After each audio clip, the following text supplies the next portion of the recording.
Hey, we're live. Yay! So excited. We're back. Are you? Huh? Are you? I mean, no. Physically, yeah, sure. Mentally, no. I mean, who really wants to come back from vacation? I mean, the really nice thing is I only got to do this for like a week and a half. This week and then part of next week. And then I'm off to Mobile Solutions to do subwoofer training. Woo, yeah! Yeah. With Wayne Harris and Sage. Sounds good. And myself. Dean's going to be... And then Gary. Not that Gary. Different Gary. I always forget his... Spike? I'm sorry, Gary. I always forget his last name. Different Gary. There's like 3 Garys. He's the other Gary. Anyways. Hey, we're back. We're back in the install bay. Back from vacation. Here's Fernando. So, we're going to do like a tech tip here. And kind of explain what it is we do when we're done. Didn't go overboard. Thought about it last day. It was awfully tempting. But then I was like, hello. So, check it out. What we have here is a Rockford P300. We do tons of these. This is like best value for an amplified subwoofer. And it's actually the thought behind it is so much better than everybody else's. Kicker's new downfiring box, they built it this way, which is cool. And so what makes this fantastic is here's your speaker plug input. So it's either high level or low level, same harness. Here's your bass knob right here. And then this plug right here is your power. So this easily can come out. When you see these and they have screw-down terminals on here, keep moving. Because that's like the dumbest design ever. Like, why would you want screw-down terminals on a subwoofer enclosure that is just going to be hanging out in your truck? I have it unplugged at the moment. Okay, so first thing, this makes it super easy to take this out, put luggage, put beach apparel, whatever you're doing. And then it easily just plugs back in. Now, there's a bunch of switches on here. And the one that everyone always screws up is this one right here. DC offset. If you have one of these and it stays on all the time, that means you have an audio. When you grabbed it, you switch it to audio, and this will kill your battery. If you have it set to remote, that means it's looking for something on this blue wire right here. We always run the blue wire because we don't know. Somebody might buy a radio, they might do weird things, so we just run it. But in the middle, set the DC offset, in which case it is now set to high level, and it's set to 0. The DC offset is looking for that 6 volts that comes over the amplified signal out of the radio that we've showed you how to measure before. Let me tuck all this back in there.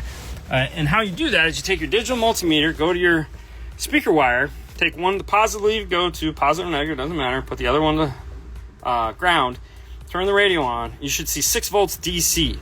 That's what it's looking for with DC offset. Okay, super simple, makes it real easy.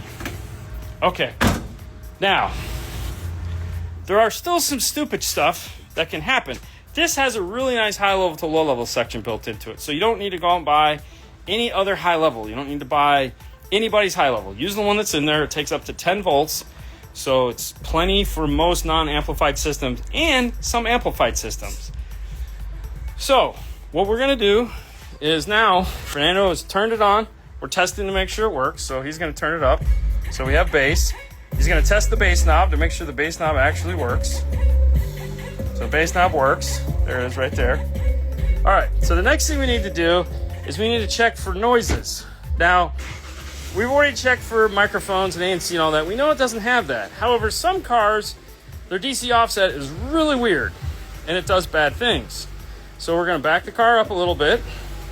We're going to pull it forward. And if we miss the ANC, it will tell us now. So now what he's going to do is he's going to pop the trunk. Okay, we just want to make sure that it does normal stuff. And then he'll shut the radio off. He'll open the door. And he'll pop the trunk again.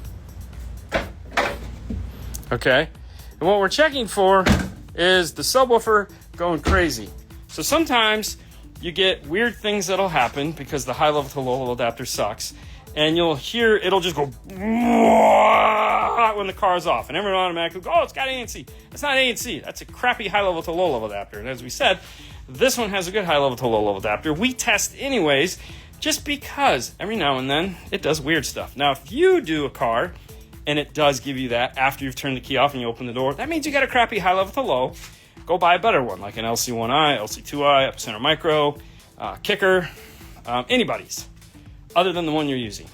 Now, a way to fix that, and one of the reasons why you notice it more now, is because of the DC offset. Now, if you run a remote turn-on wire, then you probably won't get it. You might just get a whoop when you turn off the key. It'll make a weird, like, not a popping noise, but more of a whoop sound. That is just still a crappy high level to low level adapter. Now, some amplifiers will do it if their high level to low level sucks, and you think, oh, I'll just run a remote turn-on wire. You can't, because as soon as you put it to high level, the high level to low level switch is also the DC on and off. So some amplifier manufacturers have added in remote turn-on sections. So for example, on the Prime from Rockford, right here, this is so that you can turn on DC offset. So if you still have to use the high level in, but you're gonna run a remote turn-on, then you would set this to off, and that'll tell it to use this input instead of the DC offset coming in here. And that will allow you to negate that sound that you get when you shut it off. Okay, so that's what we do when we're done, because we want to test. So the answer to the store is just buy really good stuff, and then you don't ever have that problem. But hey, every now and then, even with good stuff, you will. And the way to fix it is to go to a real remote, accessory, find accessory somewhere. But you also have to make sure that, like, we ran into something with some crappy amps where we couldn't use their factory high level to low level because there was no way to shut off their DC offset. And even though we ran a remote turn on in, it wasn't even looking at it because now it's an output. So it's crazy. Hey, Dean, do you guys have any experience with the MMAT's Hi-Fi Series amps? Do you remember which MMAT's amp we did? No, we did one review for them when our buddy Mel was working there. He's famous. I have no idea where that amp went. Probably give it away this year for Christmas or something. Oh, yeah, it's right there.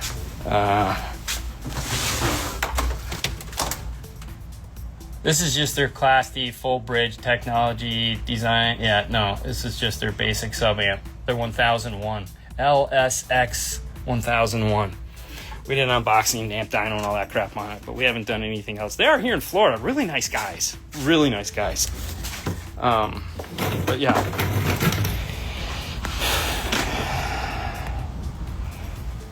Did I hear the midget? Yeah, he's in the bathroom. How you doing, Fernando? Fantastic. How was your vacation? Yep. In some of these cars, Oh, like hang on. Nissans, Hold on. In some of these cars, Nissan Maxima, Nissan Altima with the premium sound system, if they have the A and C noise, you can go here into the radio and turn it off. So in the immortal words of our good friend John Myers, just look on the internet. I mean, it's a good place. Yeah. Searchable. Very searchable. But yeah. Fernando. Yes. Are you guys doing SEMA this year? Dean is going. I don't know if I'm going. But Dean definitely is going. You're going. So, yeah, that would be fantastic. And if we're definitely going with Rockford. Dude, that's going to be nice. If you go into SEMA, that's going to be crazy. Why? Because Rockford just came out with... Well, we'll be coming out. Yes, with a lot of stuff. A lot of stuff. A lot. Yes. Everybody will be happy. So yeah. So we talked about what they were going to do last year because we got the preview last year, and then they talked about it again in Canada, and then we saw it again at MasterTech Expo. We saw the motorcycle stuff at MasterTech Expo, but this year we should be getting some of the new Punch product. All new product. Everything new from the ground up. New amplifiers, new speakers, new subwoofers, new way of doing everything. DSP, the whole New 9 yards. stuff. Everything is 100% new. Like when we were there for MasterTech, we got the demo, some of the speakers. That was really fun. I'm so excited about the new tweeter. Oh, it's so cool. Anyways, lots of new stuff going on there. So yeah, this year when we're SEMA, we're gonna be there with Rockford again. So new Kia cars can hold on. New Kia cars can turn off the ANC in the radios as well. Cool feature. Yeah. You know, and it should be a feature that you can turn on and off with the radio. I don't know why manufacturers are being so bullheaded about that. Americans. Yeah. Because it is annoying. It is an annoying feature that serves no purpose. And it's like, hey, just give us the off. That's it. Like, there's no reason why you can't, because we know it's there. So just give us the off. Let us turn this stuff off. Because there again, I don't need it. I don't need anyone to give me fake exhaust noise. Yeah, give me I'm the opposite. Give me the option. I like quiet. Yes, for sure. Shh. And I drive a convertible, which is physically impossible, but I still like it. I got the tick to consume entry on Friday, counting down the days. Oh, fantastic. To make, to make, it's definitely to make our lives difficult, 100%. Oh, yes. Like it's so. You all right there, Kareem? Yeah. You sure? Yeah. Why are you jumping? You don't need to jump to play soccer. Yeah, I do. No, you don't. Yes, you do. No, no, you don't. You do. You're not a goalie. So there's no reason to jump. There's no reason to jump. To jump? There's no reason to jump in soccer. What are you jumping for? Name one. What? Other than to jump over somebody's leg because you're too close. A header. Okay, you're too young to be doing a header. Yeah. The coach tells you not to do headers. Yeah. And trust me, you don't need to be doing a header. Keep all the brain mass you got. Keep the little brain mass you have intact. Okay. Yeah. Every no time. headers yet. Yeah, no headers, man. You're too young for a header. Okay. Yeah. So ANC, fake exhaust noise. Yeah. All of that is just the bane of everyone's existence. That just real exhaust noise. Yeah. I mean, if you want real exhaust, I just don't understand it. I mean, I get it. If you want real exhaust, buy an AC. Well, I mean, so I get the noise canceling idea there because it's like, hey, we can just pipe in this and make the cabin quieter, and it's like, yeah, it's still kind of stupid. I mean, everything. Whatever. Stupid. So the reason why I say that is because he hurt his ankle the other day, so he's limping around here like a hurt puppy. Yeah. He is. He's literally like. Yeah. I'm like, come on, man. So, anyways. I'm high right now. You're high? Yeah. Oh. And that was Sue, by the way, that has to. I saw her. Yeah, she's a little, gotta protect. Gotta protect. Gotta protect the. Yeah, the midgets. Yeah. There you go. Welcome home, guys. Is there a bypass for the 2023 Honda Accord? It just unplugs. Mm-hmm. So there's a module that should be 2023 should be above the glove box, little silver box there. Mm-hmm. Just unplug it. So you got to pull the glove box out. It's above it. There's 2 screws, 2 10s, a whole little silver box. Silver box. It's about the size of half a pack of cigarettes. Mm-hmm. It's got one little plug in it that faces into the air conditioner. Yeah. You just unplug it and you're done. Hondas are nice because Hondas have always been a silver box that gets unplugged. The older Hondas, it's in the center console behind the little pocket or CD player. You pull it out, it's mounted up. Also, it's the best car to change the speaker because it's only one screw. There's only one screw. That door panel. You just got to be careful, Yeah, but other than that, it's just. Welcome back. Yeah, thank you. Thank you. Thank you. We're excited to be back. We are excited to be back because tonight we get to do a live show. That's right. Bypass stop start for the Accord. So there again, that's an internet search because there are companies that make stop start bypass. Like for a while, Metra had them. Yep. And then there was a half dozen other companies that made them. Usually, it's something that just plugs in at the stop start, and it's just memory. So all it does is like when it powers up, it goes on off on. Yeah. So it literally presses the button for you. Yeah. Yeah. So there are things that you can do but just bypass do there again. That's a Google search. Yeah. Yeah. I know they suck. Suck it up and rub some dirt on it. Yeah, I already gave him that speech this morning. Hi, between the Autos and Forza 1214 and 2 JL W6Is, which would you choose? Price and ease of installation. So it's funny.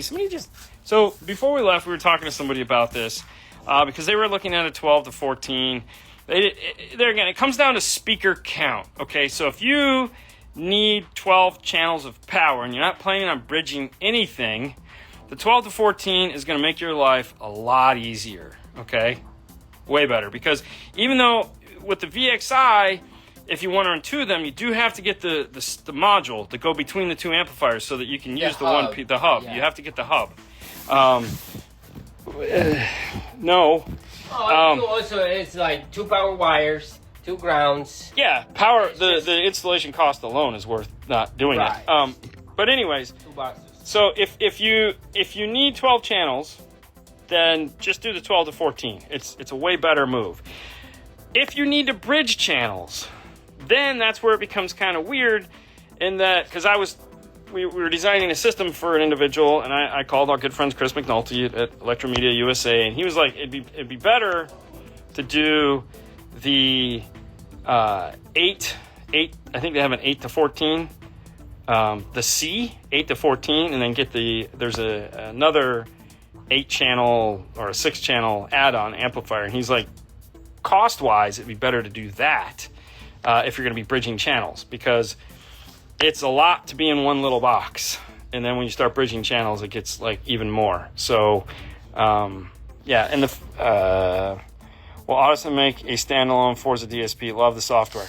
So we asked Ken about that when he was in, and he says it's not really on the agenda right now because they feel, and I agree, that the DSP amplifier is where most people are spending their time. Yeah. If you're looking for a standalone DSP and you like it to be like really nice and a software that I feel is manageable and easy enough to use, look into the Arc Audio stuff. Like behind Fernando's head there, they have new multi-channel DSPs, 12, 8 to 12, 6 to 8, 8 to 12, and 8 to 16. Awesome software. It's not as cartoony as the Forza stuff. Forza has a lot of iconography to it that to me feels kind of cartoony at times. I get it. It's cool. And they do have a map. I was told they do have a shortcut map that you can download so you can figure out what all these little icons mean. Which is cool. But yeah. But I agree. The fact that they still make the whatever their DSP is called. The Virtuoso. Yeah.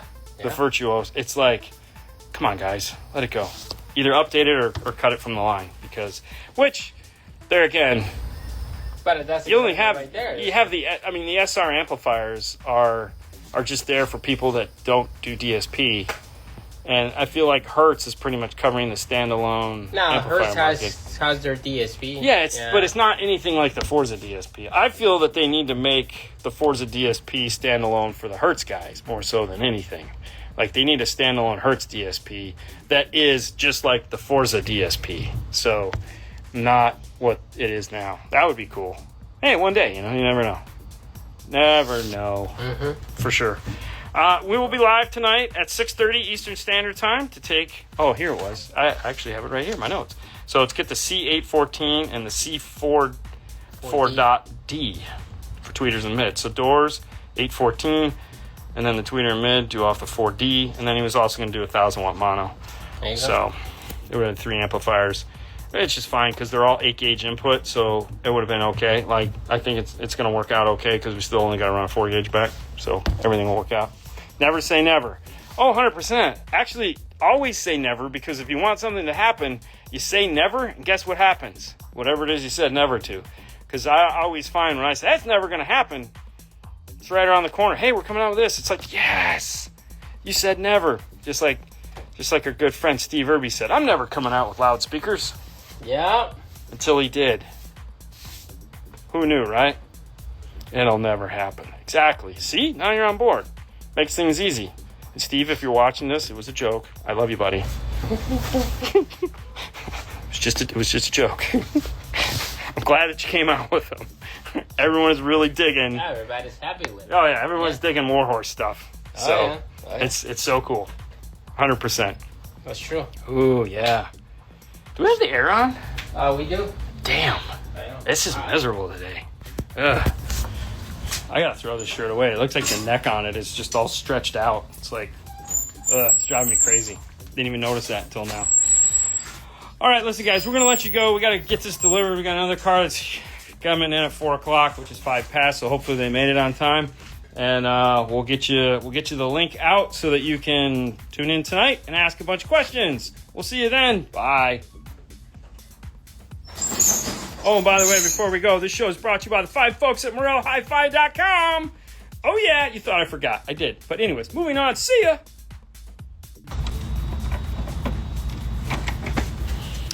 Good day, everyone.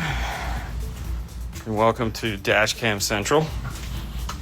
It seems like today is just Dashcam Day. So, putting in some dash cams. This is an Audi A6, I think. Yeah, it's S5. My bad. Dual camera system. Yeah. You know, the thing with these is they're so ugly. I mean, dash cams are just not exciting. What's up, guys? How was vacay? It was fantastic. What's up? But yeah, dash cams are just kind of... I mean, they're cool, and I think everyone should have one. You know, but we've been doing a lot of them lately. So I expect to see some really good videos uploaded on just, you know, random dash cam footage. Because... Do you have the cover for this side? Is that in the back here? Yeah. I think it's this one. Here. Okay. Thank you. Anyways, yeah, today has just been a dash cam day.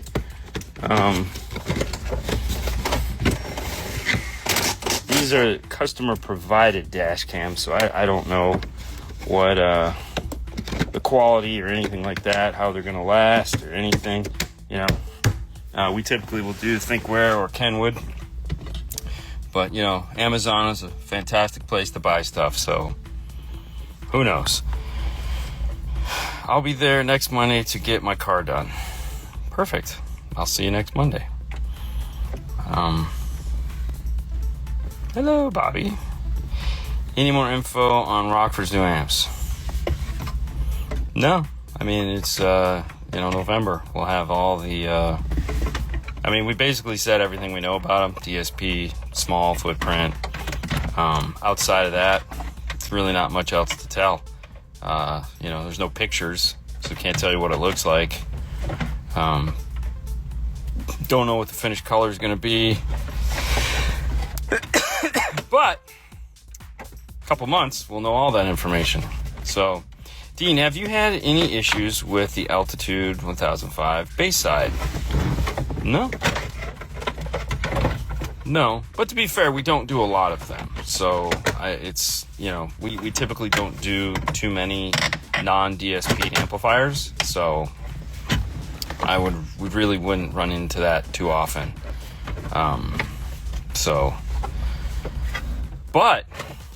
But interesting question, and I don't know why I'm coughing. Matthew Palumbo, you guys know him, Mr. Audio Control. He will actually be here next Tuesday. So we're going to have him here in the studio, live, talking about the new stuff that Audio Control is working on. So that would be a great time to ask a question like that. I don't know if he can answer it, but be a great time to ask. You got to put this side in still, right? Mm-hmm. Yeah. Okay. Definitely check out next Tuesday night. We'll remind you a bunch of times between now and then, but he's going to be here, and we'll have fun. Hold on, let's see. Got my order from WireCare today. Some heat shrink. Oh, very nice. Very nice. Awesome. I will tune in. Thanks. Yeah. No, that'd be great. See what's going on. I mean, if I'm guessing, we'll probably talk about a lot of the new speakers and stuff like that. So I'll let you know closer to then. He hasn't booked his tickets yet, but he's supposed to get here Monday. So we'll have him here Tuesday night. Do you got soccer on Tuesdays? No. Oh, okay. So anyways, check this out. So it doesn't have it, but this does have a Harman Kardon system. If you've got one of these with the Harman Kardon system, this whole piece here is solid. Like it's solid. You can see the line right there. This is not where the speaker is. The speaker is actually here, and it's facing this way into this area, which is a horn. So it horns out like this. And so the sound, it's like this 2 or 3 inch by 7 inch. So think of like a rectangle speaker that's firing into this horn. It's a perfectly round horn that is coming into the car. Okay, you can kind of see the contrasty, but this little area right here is all that's open. So if you were to have a Harman Kardon system in an A5, you're going to have to get a new grill, because whatever that is, that's not a standard size speaker. The non-amplified is going to have like a 6 inch behind there, no big deal. But if you want to replace it, you can't. You'll have to buy a whole new bottom portion here. Hopefully you can get that. Otherwise, you'll have to make a whole new grill in order to put a speaker there. The other thing too that's unique is that it has these upper grills, but there is no speakers in them, which kind of sucks. It does have a tweeter down here. Now we had to get the driver's side one, and that's what he's going to grab now. There's no tweeter here. Is it? Oh, so that's so funny. Okay, so that tweeter is attached to the A-pillar. This tweeter is attached to the car.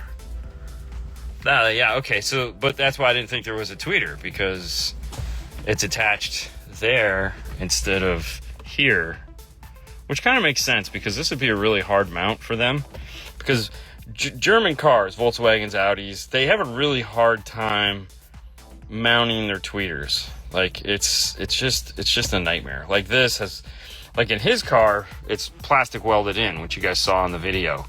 So we had to make all new mounts for it. And then this one, it snaps in, but they're useless, like totally useless. Like you couldn't have put another speaker in there if you wanted. So, but yeah, no, okay, cool. Yeah, I didn't even see that. Look at that, learned something new. Wow, good idea though. Like that's actually pretty cool. See how it like tongues in right there and like slides into place? I like that. That'd be cool. That'd be nice. Because yeah, I'm assuming it sits behind. Oops, sorry. We're zoomed in and it's, yeah, okay, let's do that. Huh. That'd be neat. That'd definitely be neat. Okay. What's going on? Nothing. Hey, from Iowa. What's happening, Iowa, Mike? Is there a mid-range near the door handle above the horn? Yes, there is. There's actually right here. Oh, that's my face. Right here, there is a perfectly round, like, German 4-inch. It's probably, a 3-hole 4-inch that's right here. So this has a ton of speakers. I mean, it's got a lot, and so it's highly upmixed. This probably sounds better than an F-150, which is, I think, funny, because like this is a Harman Kardon. There again, I'm sorry, this is the Bang & Olufsen BO system. Ford has a BO system, but it just goes to show you the difference in budget and how one manufacturer will let a manufacturer that they hire to design an audio system design them an audio system, and another manufacturer will just be like, I just want your sticker, and kind of make it sound okay. And then there's also speakers here. So there's also speakers here. There's here, there. That's going to be the subwoofer. So that's going to be a weird subwoofer happening. So that's all that guy's doing for sure. There is not one underneath the seat like a BMW. And there's a center channel. So this thing probably sounds pretty nice. Hey, what's up, Clint? In the A-pillar from ATI. Okay. Is it worth buying the mid-range for my Ram and having you guys install them and retune next time I'm down? Call me and let's talk about that. Yeah, let's talk about that face to face. Yeah, let's leave it at that. Give me a call. Have you heard the 6x9 KS308 components? No, we haven't, Bobby. No. Have you? Hey, DNF. All right, saw that. Okay. All right, so here's the deal. It's Tuesday, and tomorrow we have a system in a Nissan, whatever the pickup truck is. What is the pickup? Frontier? Nissan Frontier? Yeah. Frontier type. Yeah, so we have a Frontier coming in that was originally just scheduled to get some front speakers, but apparently now we're also going to be doing subwoofers, because Fox makes a box for that truck now, which we did one before we left on vacation. Apparently we were going to be doing another one tomorrow, so it's going to be a full key system. I'm assuming it was probably supposed to get started on today, but Paul doesn't really understand how to book jobs sometimes, and this Audi is probably taking 3 hours to put a dash cam in at this point, because there's a lot of things that suck about working on German cars. For example, this car has an accessory, but it's in the trunk, because that's where the battery is. So the only other accessory up front here is the cigarette lighter. And to get the cigarette lighter, you got to pull out the center console. And to pull out the center console, you need a degree in German in order to get the center console out of the car, or YouTube, thankfully, YouTube. So it's a 3-wire hookup, but then you got the rear door where you have to put the backup camera, or the back camera, so you got to take the whole back of the car apart to do that.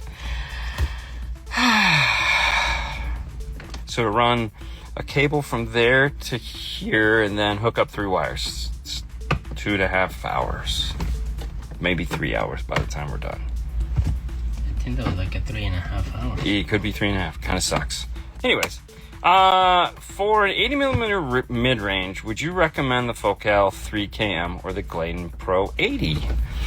That's a tough call. Depends what the other speakers are, because that's what's really going to matter, is which one is going to match up to what you have for a tweeter and a mid-bass, because those are two totally different sound signatures. Like the K2 is going to be more in your face, whereas the Gladden is going to be not so in your face.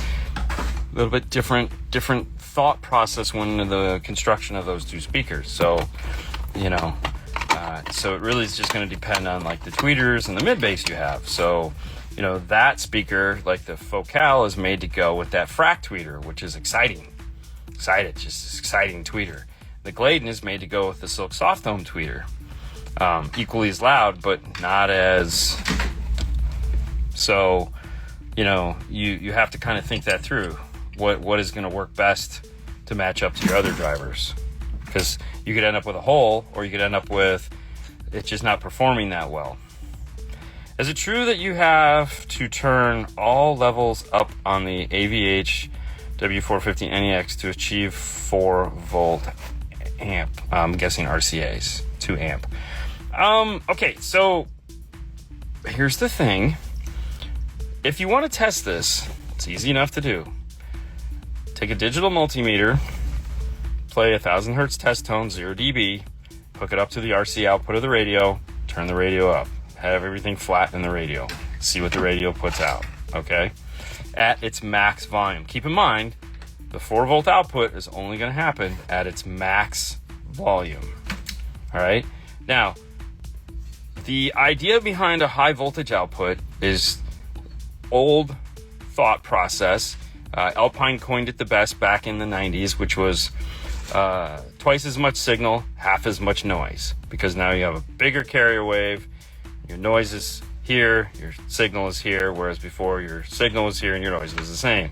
So twice as much signal, half as much noise. It's just a play on words. The point is, whether it has 3.5 volts, 4 volts, whatever, you're going to clip the shit out of it if you try to get 4 volts out of it with your bass, mid, and treble turned all the way up, or the 13-band EQ turned all the way up. It's going to be an unusable signal. Unusable. Wouldn't be worth your time.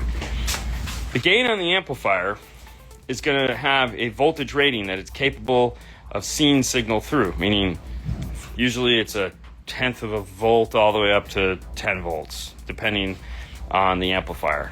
So the point is that there's enough leeway on the gain in order to match the two.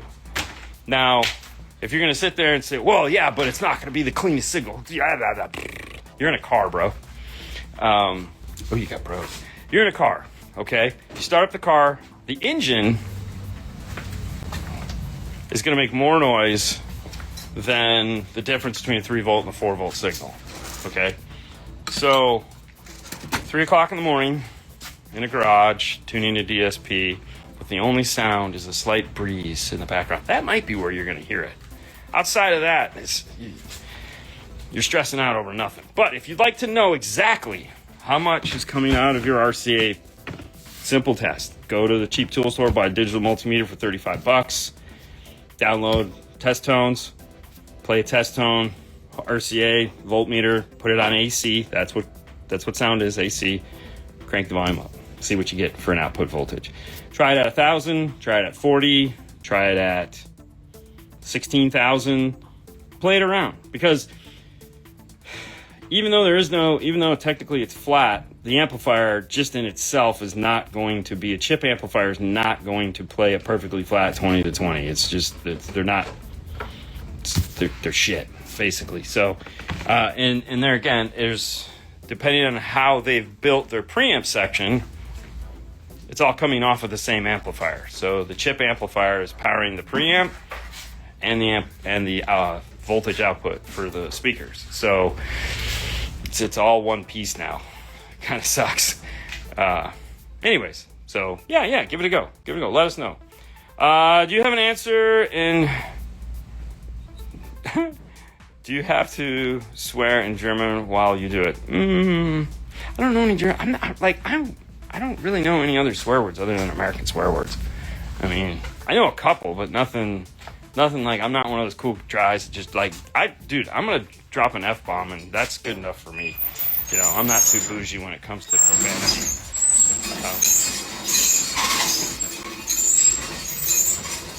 Would you run Toslink or RCA from a Zen V to a Moscone? Oh, Toslink. Always Toslink. Yeah, Toslink for sure. Making some secrets. Totally Toslink, man. Any chance I get, I'm gonna do it, because for one, I only gotta run one thing. That's it. Oh, yes. I don't have to use the RCA plug, throw that back in the box. So I'm a minimalist.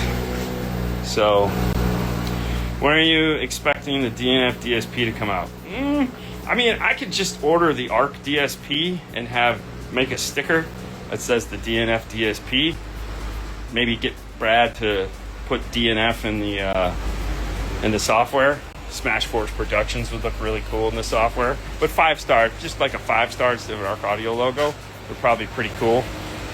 Either way, that's what I would do, because their DSP does everything I would want a DSP to do, and they would be nice enough to sell it to me, because they do that kind of thing.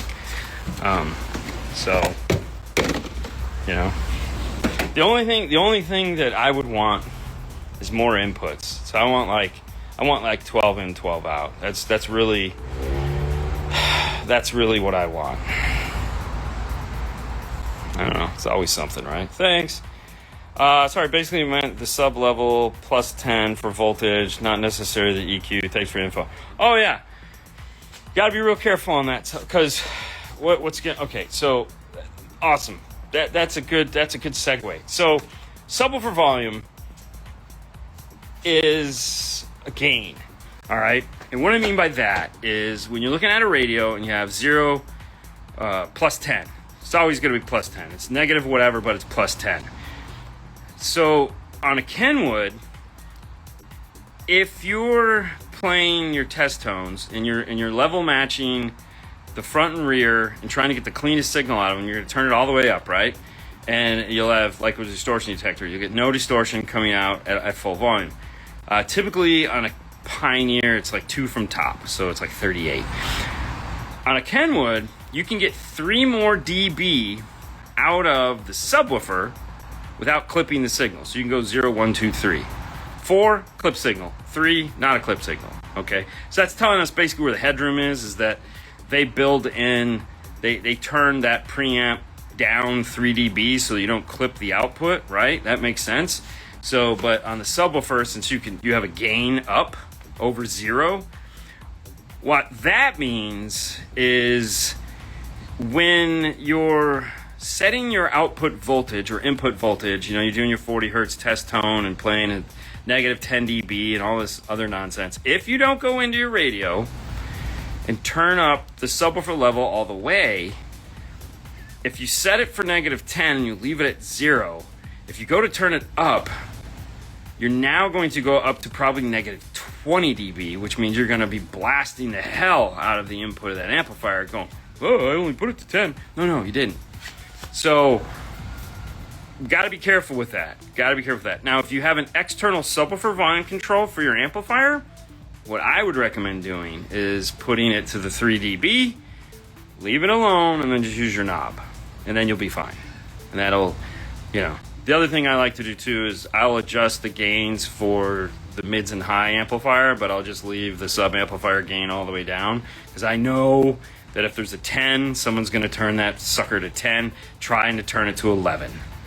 So if I leave the gain down, that's a 10 dB boost.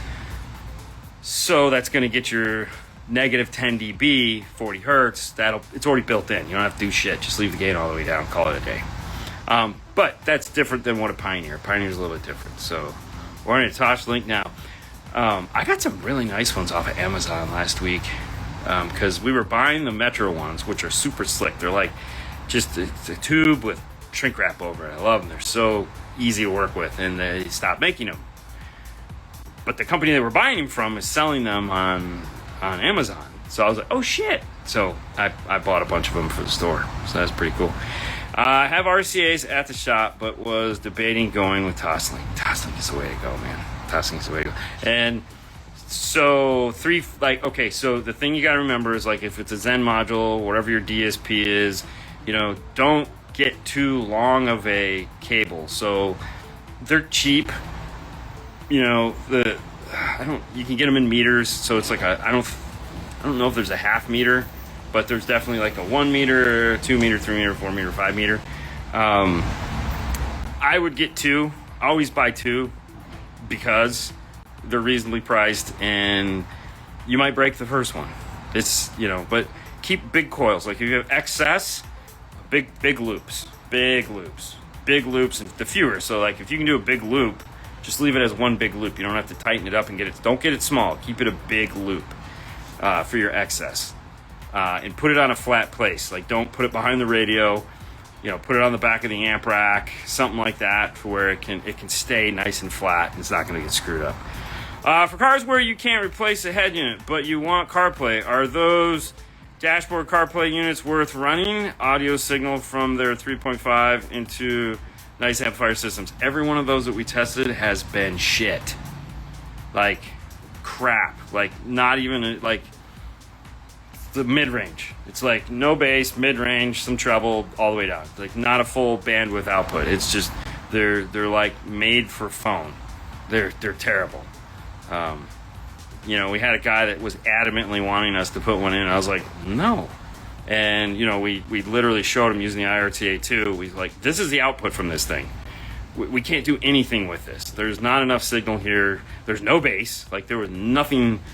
There was 80 hertz in forward, and then like 10,000, and that was it. It was like it was like a bandpass. It was crazy, between 80 and 10,000. It was shit. And that's not saying all of them are that way, but every one that we've tested has been that way. So that kind of sucks. So did Brian get a new trailer for the Volt? Well, okay, so the trailer is fixed. They got the trailer, they got it back, they got it fixed. New wheels and tires, cleaned it up. Apparently they're putting some kind of a tracking system on it now, thank God. So that's the ARC trailer. Pardon me. Brian has his own trailer that he hauls his cars with. It's not an enclosed trailer, it's just a flat open trailer. So he takes his car, usually in Robert Boyd's car.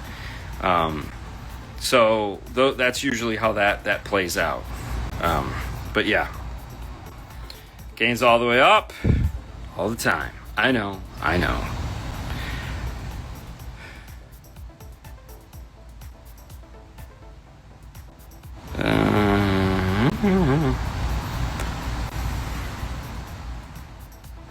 usually get the rocket fish from Best Buy from Chris. Hey man, go for it. That I haven't seen those. They're probably wonderful.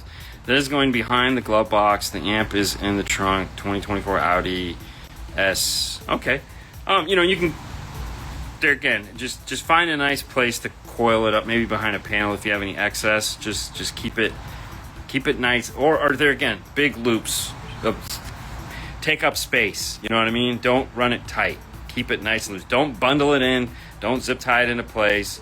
Just run it as casually as possible, okay? Just let it be a nice casual cable draped through the panels of the car. Because keep in mind, it's made to be not doing what we're going to be doing with it. So just be casual with the way you run it. Don't get all zip tie crazy as much as you want to. I don't. I'm like, this thing is floating. So...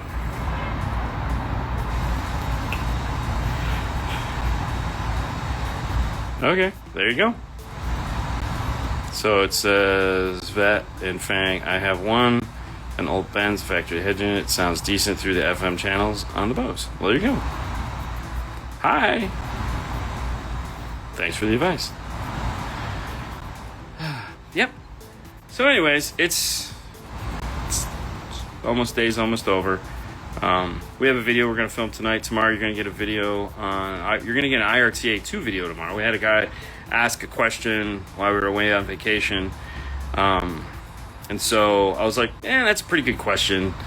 So we're going to make a video showing you guys why you might want to do what it is we're going to do and whatnot. So that's that. And then 3D printers pumping away on a special project, as you saw.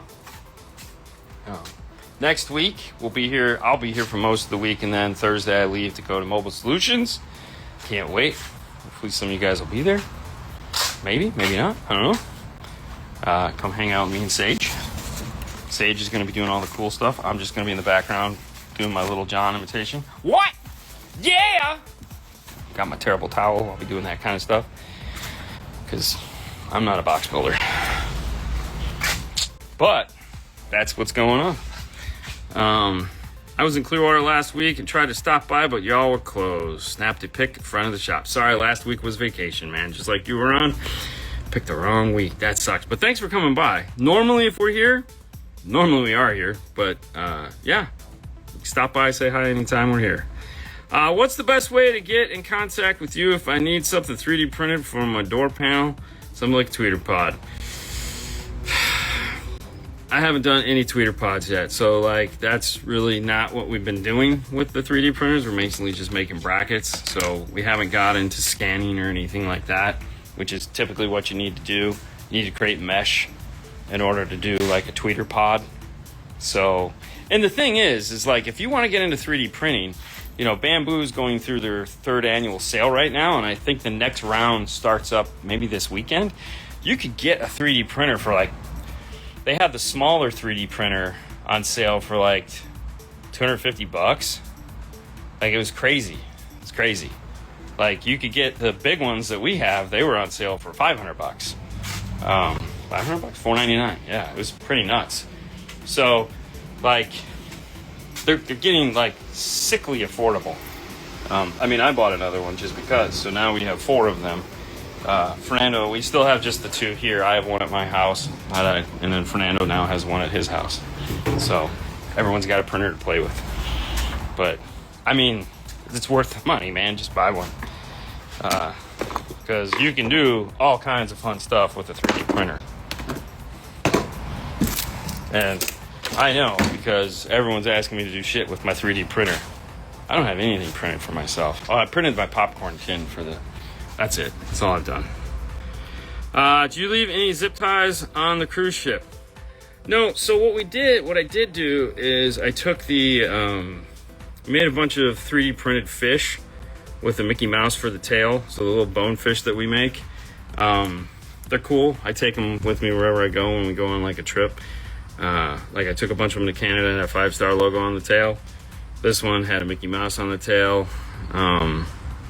They're just cool little things that little fidget thingies. And I was handing them out to the kids and the staff on the cruise ship. It's kind of funny. because the staff, I think, was just as excited as the little kids. So there are these little things right here that are just, you sit here and do this, or I don't know. I've watched people sit there and rub them for hours. But the tail is kind of universal, so we put it, like I put a Mickey head on it, made them multicolor. But we took like 60 of these, 60? I don't know, maybe 60 or 80. And handed them out. Had 3 different colors, had pink, blue, and then American flag color, which was really cool. I kept one of those for myself.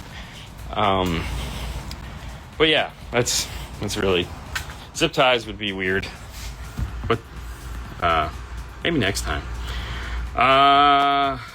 Look for Lino from Wet Sounds. He is very good at doing pods. He is very good. Lino is fantastic. I think he has an Etsy store, but yeah, Lino from Wet Sounds. You can probably find him on Facebook and Instagram. He posts a bunch of pictures of his work. He is fantastic. He's a really nice guy too. So Chris really isn't into, Vera really isn't into doing scanning yet either. But yeah, give him a call. You know, he might be like all into that. I never been to Disney. Is it true there are no mosquitoes over there? Yes, it is true. However, I can tell you on the island, not true. Which was very strange. So on the island, is Castaway Key, they the area where you're at 90% of the time, no mosquitoes. Go on the hiking trail, no mosquitoes. There's a biking trail that I went to go on. Holy Jesus, that's where all the mosquitoes were. Apparently I didn't spray in that area, but no, there are no mosquitoes at Disney. It's amazing. But there again, they want people to enjoy themselves. So I did get attacked by mosquitoes, which really sucked. But that's cool. It fit. Yeah, dude, people love the fish. I don't know why. It's so funny. Lino is on Etsy. Yes. So yeah, good place to reach out to. And here comes tomorrow's project. So I'm going to leave you here because we got like 15 minutes left and I kind of want to get a game plan for this. Where's Fernando with the Morel ad? Oh yeah, I know, right? He's in there. But this podcast is brought to you by the fine folks at Morel. And right now, we actually talked to them yesterday. We're working to bring in some new products that we haven't had a chance to play with or talk about. So hopefully we'll learn more about that in the next coming weeks. Yeah. Morel's got a lot of iron, a lot of stakes in the iron. I don't know. Anyways, they got a lot of new stuff coming out that we're pretty excited about. But that's 5 Minutes 5-Star. You can find them at morelhifi.com. You guys have a great day. Bye. Yeah, geez, I can't speak English apparently. End of the day vibe? Mm-hmm. Yeah? Well, it is the end of the day. And yesterday before we left, which depending on when you're watching this, could have just been seconds ago, Nissan Frontier was in for a key system. Just finished it. Full day install. They'll pick it up tomorrow morning because we just got done. You know, the thing is like straight amplifiers are cool because you just put them in and turn the gains and like, yay, you're done. DSP amplifiers, even if it's auto setting DSP, you have to go through all the little buttons and all the little switches and you have to do all the nonsense when you're done. So if you're doing a system, make sure you allow time. He did go with the Foxbox. I'm going to show it to you here in a second as soon as the seat slides ever so painfully forward. Let me grab my headband here. We'll take a look at the Foxbox. Is beautiful, I might add too. Joe went crazy on that unlock. So here's the Foxbox here. Hey Fernando, could you give me a hand for a second? Yes, sir. All right, hang on. I need to set this down. Let's fold up this seat. Okay. All right. So, Foxbox. Here's the Foxbox. This is a piece of something, steel or aluminum or whatever. This comes out the top of the box. There's also this piece here on the front. I mean, look how sexy that thing looks. Like, he's just gone crazy. He bought himself a CNC machine to do this. So, yeah. 2 8-inch comp are those comp RTs or just regular comps? Comp Rs? Regular comp Rs, so regular depth. Big port here. Hey, Fernando, what are the specs on the box? Actually, because I have a lot of experience on boxes, this one is 1.5 cubic feet. Yeah? Perfectly fine for this. What is it tuned to? 36 hertz. Nice. I just read on the box. Yeah, one of the things that Joe does is, here, let's flip this up here, is he puts this information here that tells you everything you need to know. Now, we did swap out the speaker plug for our 5-star speaker plug, so that just now unplugs and plugs back in. Super simple. Super simple. Super simple. But yeah, no, this thing pounds, fits under there nice and tight. Yeah. I mean, it's a big box. That is for sure. It is. So, it is fantastic. there's the doggy blanket. So underneath the driver's seat, this is the only place for equipment is under the driver's seat, because underneath the passenger seat, there's some kind of a cage. So protecting some kind of a module of some sort. So this is the amp rack 501, 204, keyloc. Turns out this system does have an all-pass filter, so if you want your time alignment to work on your 200.4, definitely going to need a keyloc in front of it. So get a keyloc, just run the full key system. Yeah, for that. This is a front stage upgrade only, so this is just powering the Kenwood 6902s. Radio just woke up, DC offset just kicked on, and then it'll look around and see that it's not there, so it'll go away. This guy is mounted, there's 2 factory screws like right here. They have little pieces of black tape over them, so we peeled those off. We made a riser so that's all level with the air conditioner vent, screwed that in, then this amp on screws, there's screws underneath it, and it all just kind of screws into place. So bolts in using factory bolts, which is really cool. There's also a factory ground point right here at the front, so you don't have to go all like, no, where am I going to ground it? It's factory ground point right there in the front, so that makes it really nice. Front, tapped in the front using the pack T-harness on the radio. Now this radio can be replaced. Like, you can replace this radio. Metro does make a dash kit. I don't really, everyone makes a harness. Pack makes a harness. Metro makes a harness. iData, I believe, makes a harness. So you could probably fit a 8-inch direct replacement in here if you were making your own kit, because it has like this trim around it. So we could probably laser cut a nice black acrylic piece and then put that 8-inch screen behind it, or you can just do a floating screen out here in front of it, because Metra's kit will allow you to put, it takes a double din. So if you have a Nissan Frontier and you want to check, there are parts so you can put a new radio in here. Yeah, whatever. So this, we just use the pack T harness. If you're going to, the one thing we always tell people, pull the radio out, see what harness it is.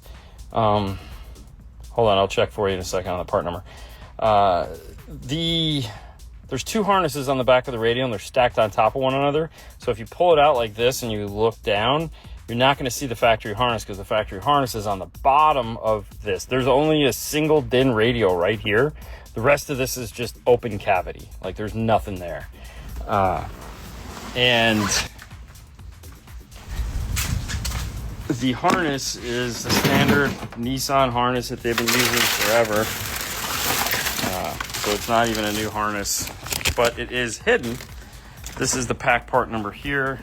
This is the LPHNI03. So plugs right in. This system does have power, accessory, and ground behind the radio. And of course, you can get it comes with these plugs, and you can buy the T-harness that lengthens this out.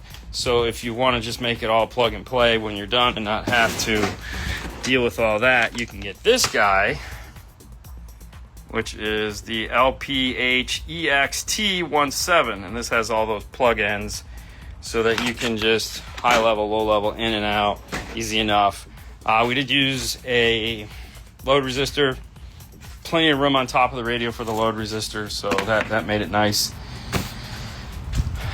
And then, yeah, the 6902s went into this, because because it is a very small speaker in the dash. There's no way to fit a 3.5. This is what's in the dash, this little tiny guy here, which you'd think by now they would have figured out to put a better speaker in here, because this is always faded and looks like crap. But no, they can't do that. But that one's made out of plastic. That one's funny. So yeah, did we need any special brackets with this? Just the regular Nissan brackets. So the Pack Nissan or Metro Nissan brackets? Yes, the Metro Nissan brackets, because the factory would not. Yeah, it doesn't come apart. It comes with the. Yeah. With the can would not fit. Perfect. So do need brackets, but the C2s fit up in the dash, no problems, right? The C2s fit, yeah, perfectly fine. Yeah. So in this, and then we use what, Metro speaker harnesses? Yes. So Metro speaker harness. So Metro makes a speaker harness for this. Now in the dash, we ended up running our own wires because the key 200.4, is active, meaning channels 1 and 2 are on the 2.5s in the dash, channels 3 and 4 on the mid bass. The nice thing is because we're using all those plugs from the Pack T harness, we just soldered on the rear, because the rears aren't powered off anything, and it comes with a male and female for the rears. So we just soldered those onto our tweeter wires. And so there again, when we ran our wires up in from the amplifier there, it just plugs into that set of clips. So it made everything just clip and plug right in.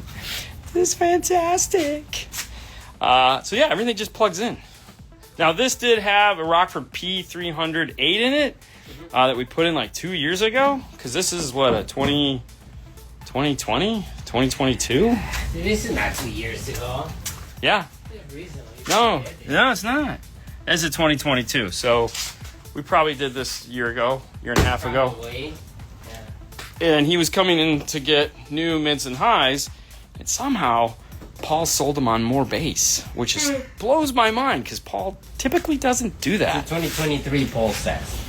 This is 2022 in the door. 2023, bro. 1, 2, 3, 4, 5, 6, 7, 8, 9, 10. All right, let's see. What letter is that? P. P? P. P is 2023. Paul for the win. Paul is correct. Dean was the right movie I texted. Yeah, it was. And also, Sue got out the keychain today to the address you sent me. So he's all set. She texted me that to make sure I let you know. And I was waiting to see if you'd come on today so I wouldn't have to text you. Also, before I'm not going to forget this, because we're going to be eating this for like the next weeks. I have a friend of ours, friend of the show, a guy by the name of Brian Chance. He always emails me cool videos to watch from car audio. So he's got a neat taste in car audio that I do not share. And so it's a different perspective. Anyways, he's always sending me cool videos to watch, and I always watch them. And right before we went on vacation, he's like, I'm going to send you something. And he's like, oh crap, you're going to be gone. So he halted it. It showed up today. Check out what he sent us. Thank you, Brian. But we got this like salsa. So we got the green salsa. I love green salsa.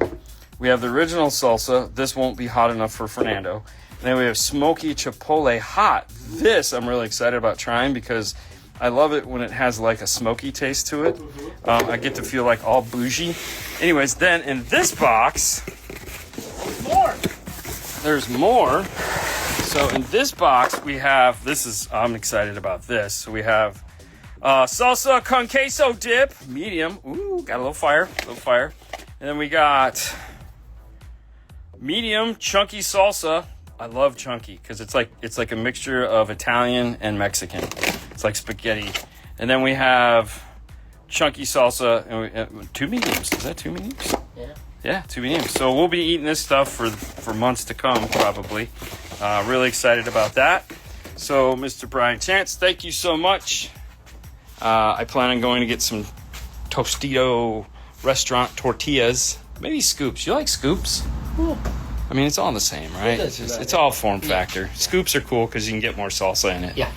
So, anyways, that'll be nice. I would like to ask you something about a factory camera. Ask. Well, ask, because that was your chance. This is your chance. Blew your chance. Sorry, you cannot ask anymore. Blew his chance. Everybody has one question. I know. It's so. Just kidding. Nachos with 5-star coming soon. Yeah, we might. Yeah, like a little taste test. Ooh, Yeah, I mean, Yeah. it wasn't like nachos. Lime flavored. Yeah. I feel like, ooh, no, not lime flavored. I mean, you tried. the lemon pepper. John's were good, but they were also, okay, here's the thing. They were good, but they had that tanginess to them. And you could only eat so many because you just got kind of burned out on the tanginess. But you dip it in like hot sauce. No, but if you just have something that doesn't have that, I can just power through it, man. Yeah. You know, way more. Okay. Lime flavored, yeah. No. Anyways, no, but John's were pretty good. Jack Catalano, our good friend from Diamond / Store in Vega. John's amazing. Yeah, no, he was. Oh, did I tell you that? No. So on the cruise, every night I had curry. Yes, you told me. Okay. Yeah. So I don't like cruise food. I know it's hard to believe, right? They give you none? So they don't give you naan. They give you a tortilla. It's okay because the tortilla is fine. Trust me. But they give you the crunchy stuff. You know, the crunchy appetizer stuff. So it's fine. No, it is fine, but it Trust can me. be better. Yeah, but So there you go, Disney. It's all right. Trust me. I was fine. So the first night was fish curry, and then there was one night was chicken curry. The chicken curry was by far the best. We had goat curry, and then we had shrimp curry. Okay. And that was pretty good. A lot of shrimp. Oh my God, it was a ton of shrimp. Little bowl, like a dozen shrimp. It was way more. I know. Yeah, it was pretty good. There you go. Okay, cables to connect into radio factory, even Elantra Limited 2012. All right, so if you're trying to connect a factory camera to an aftermarket radio, most factory cameras are 6 volt. Okay, so don't try to hook 12 volt up to it; you'll blow up the camera. That's number one. Rule number one. Now, Metra and PAC both sell a 6 to 12 volt adapter, a 12 to 6 volt adapter, depending on converter. Yeah. Okay, so it'll take it. So on the PAC side, it's called the Volt 3.9, and on the Metra side, it actually comes with the camera retention harness. So the first thing we do is we always head over to Metra and we type in the make, model, and year and see if there is a harness available. Adapter. Because most of the time they have a harness all set, ready to go, and it comes with the 6 to 12 or 12 to 6 volt adapter. MetraOnline.com. That place. Now, the other thing, too, is that if you go with iData, if they make a harness for your car, the iData will come with the camera retention built into it. Like, it'll already have all that harnesses there. So that's the other side of it. Now, if you have to go and find out which wires are the factory camera, like nobody makes anything, that's where it gets fun because you do... it's not easy to do. Like, we have a tool specifically designed for that. We actually just broke our original one that we had and had to get a new one. So in order to do that, we have this, which is a CCTV monitor. Oh, not that. Zipper. And so what you have to be a men's purse. It could be. So it's this thing right here that has all these leads on it. And so what we would do is we'd start with having the factory radio in the car. With a digital multimeter, we pin to try to figure out which are the 6 volt leads. And then once we've found those, then we know somewhere in that general vicinity is going to be our camera. And at which point we will start to use this to test to find that out. Once we get that all figured out, we'll build a harness off of the factory harness in order to do it. Yep. So, as you can see, that's not easy. Yep. Now, I'm assuming they want to put the radio there? Well, yeah, they want to put an aftermarket radio in there. What happens if you want to put just the replacement camera? Well, that's easy enough. You run new wires and call it a day. But if you're trying to retain the factory camera, those are the processes that we do in order to do it. So it's doable, but just don't hook up 12 volts to it because you will blow it up. We actually have a really good video. We have several videos. Several videos on how to retain your factory backup camera on YouTube. Yeah. Good luck finding them because there's thousands of videos. But that's how you type. No, we just gotta keep making more of them. Just rename them. Yeah, or just make new ones and call them the same thing. No, just keep the same one. Just rename them. I don't know. Yeah. Anyways, that's the process. We always look to find a harness first. Sometimes you get lucky. Sometimes you're the squirrel, and sometimes you're the nut. Yeah. So, just kind of works out that way sometimes. Also, I was talking to you, and we have. So while you were on vacation, the first day you didn't have Junior. And so you worked on your car. You put some of the Morel sound treatment in there. Yeah, I was very excited because I wanted to do both doors of sound treatment. And I just did one. And what sound treatment did you use? I used the Morel. Because yes, if you don't know, MorelHiFi.com offers sound treatment for your car. Even the rings. Yeah. It goes around the speaker. So go to MorelHiFi.com. They have, I really love it. It's not because they are a sponsor of the show. I was going to say, how did you like using it? But I love them. The thick stuff that goes outside of the butyl and metal? Yeah, well, I mean, it's two different ones. Yeah. But, dude, that's amazing. It's really nice, thick. The red one is fantastic. And I just have to put the foam on it. And MorelHiFi.com, that's the place that you can find sound treatment for your car. Very nice. Yeah, go there. MorelHiFi.com, sponsor of the show. Okay, so while you're in there, I said, hey, you should run some wires in your door because we have the lighting kit that needs to go. That's what threw me out of the bus because... Yeah, it sucked. So we have the PMR. Figured it out what it is. We have the PMR lighting kit that's going to go into your car. Yes. Now, PMR is owned by Jason Ewing. Yes. Okay, who amongst other things, is he's a famous guy. Yeah. Okay, he was on TV. He was on TV. He was on TV along with Cabe and Mad Mike. Yes, correct. And the show was called This PMR, which is Pin My Ride. Boom. Yeah, I was like, okay, hang on, it has to be something, and I'm like, So if you want a cool set of LED lights, these things are bright, these things are awesome. Head over to PMR. You can find him on Facebook. Modified. PMR Modified. PMR Modified. He does have a .com now, but you can also find him on Facebook. But it's easy. PMRModified.com. That's the place right there. Is that what it is? Yes. Okay. Now, if you have a Tesla, now they have Tesla kit? A Tesla kit. Yes. Oh, fantastic. Go there and pick it up. Yeah, All it's right. nice. Fantastic. Bobby, I don't know what you're asking me What he's asking. about a plug. Just bought a pair of Orion XTR 6.5 mids, 350 watts. What tweeters should I pair up with the mids? Orion XTRs. I mean, you're going to want something that matches the intensity of the speaker you're using. That's 90s? That's the Probably. What are we talking about? What are you speaker talking? plug. I don't know what he's talking about. 18 gauge? I mean, are we talking about the pack ones that we just showed? Either way, the point is, you want to match it up. That's probably a loudspeaker, which means you want to match it up with something like a horn of some kind. So somewhere in the vicinity of that would probably be good. Now, depending on what you're trying to do as far as size requirements and stuff like that, you may need to find one. You might have room for a bigger one. You might need something like a small one. Vema makes a really small loud tweeter. I think they make the smallest loud tweeter. Mm-hmm. But there again, if you got room, there's plenty of giant tweeters out there that will. Whoa. But the Neo magnet ones are probably the ones you want to look at. Yes. What's up, guys? 2022 Traverse, non-Bose, which integration for just adding sub, T-harness, etc. So T-harness, you're going to just go to pack-audio.com. Mm-hmm. Pack-audio.com. Make, model, and year. You'll find the part. It's going to be, T-harness, the LPH T-harness like we used in this car. Just make sure you get the right one for the car. You may need to scan the QR code in your door to get the radio I/O number. So if you look on there, now Metro also makes them too, and sometimes Metro makes more of those than PAC does, but I think PAC finally caught up. But there's an I/O number, so it's like I/O and then something else, letters.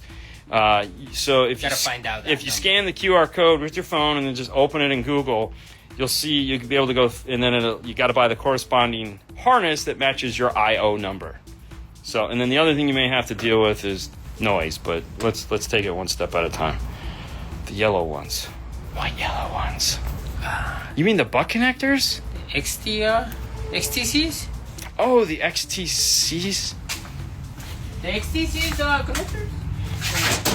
connectors? Maybe. Are you... All right, hold on.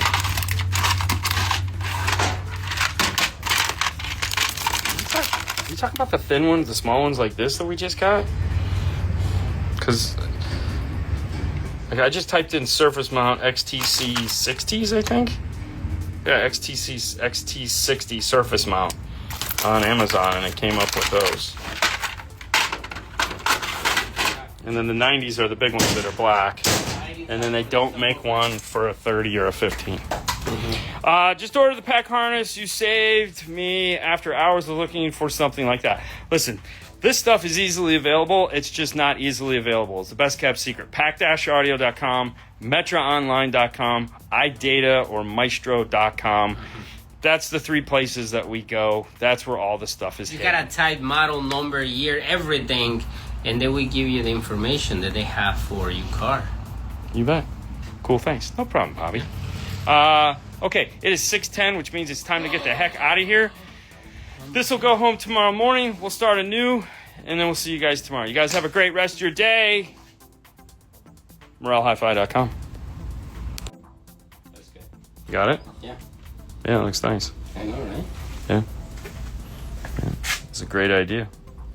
It was a fantastic idea. Yeah, I'm glad we came up with it. You know, now you have all the 6.5 hole, Yeah. all the sound pushing through it. Yeah, instead of the little tiny 4-inch. Like this. Well, I could just go look at the other one. It's right here. Well, no, I can go look at the other grill. Yeah. That you haven't done yet. That I have to cut it first. Yeah, yeah. So, which is right here. Did you already put the speaker in it? I put the speaker on it. You're That's gonna fine. have to pull it out. But I have no. The speaker is fine. I just have to remove the panel. Yeah, but you could have just done it right here. You don't have to remove the panel. You could have just done it right here. I know, it's way easier if you would remove the panel. Okay. Yeah. Anyway, what are we talking about today? You can't remove the panel. Yes, you can. No, you can't. Oh, we removed it. No, we haven't. We did it right here. I did it right here. It's got to be done right here. This is all one panel. This does not come off. This is not like the new 2025 is, but this one stays here. Anyways, this grill, this little tiny hole right here is the sound that comes, that everybody that puts a 6.5 behind it, like there is right now, like everyone does this. Everyone just puts a 6.5 behind here. And so giant speaker, little tiny hole. It's fantastic. However, Metra came out with brackets that we helped them. We pushed them very hard to come out with these. The person who owns this Jeep painted these red because the interior of her Jeep has a bunch of red accents, so she painted them. She also went with a matching top. These do nothing other than match these. Normally they're silver, and so getting C3s in the dash, she'll have these to cover them so they'll match.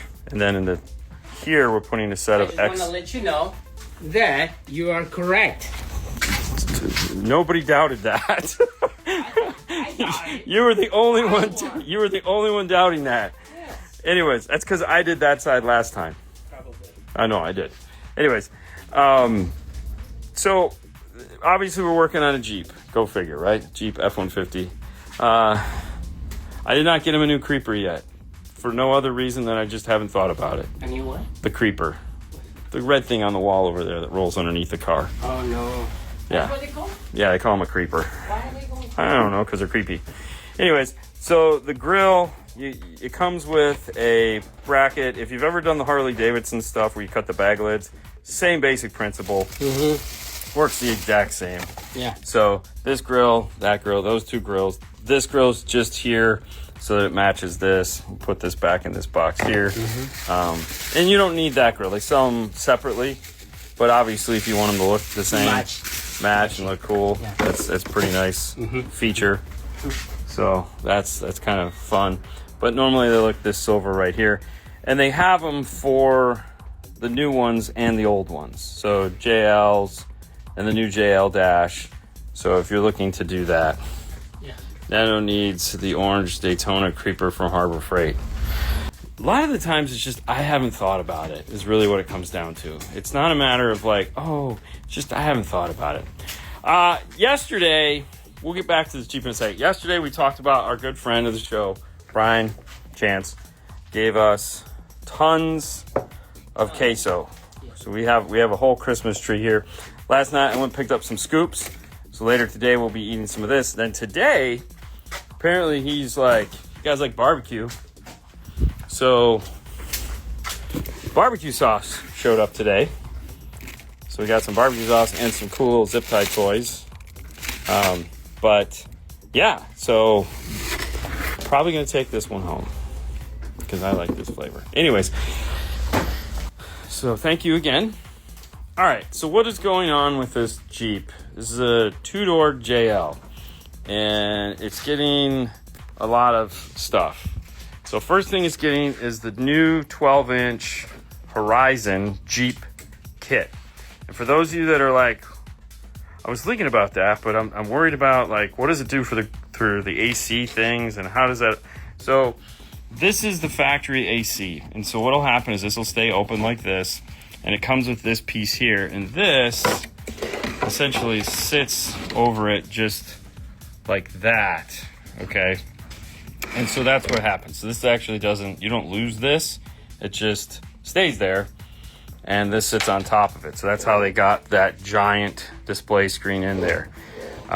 So here's the brain, hopefully will fit in the dash, and then the rest of it. See, these are all the cool little red parts that she has. So got this wired up, it just needs to plug in. We added in a speaker harness, because yeah, that's a whole nother topic. Anyways, so for an amplifier, we did this guy right here, which is the 802.5. This is Kenwood's marine version of the amplifier, which means they conformal coat the circuit board. And it has a plastic cover over the controls here to minimize any chance of damage via moisture. So we're getting this wired up.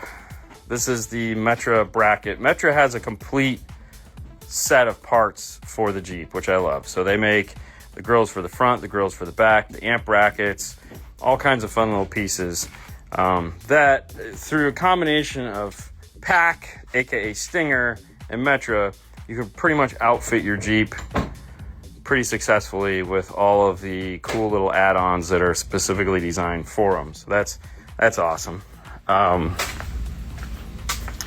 And then, so the amp is going to go here, and we've already got, this is all apart, and all the wiring is ran for the radio. So like you have to pull the center console, back of the center console to run the USB up to retain that USB. This USB gets retained. And so then this is one of the only radios that retains the factory high definition camera, and that's done through this module that's already installed.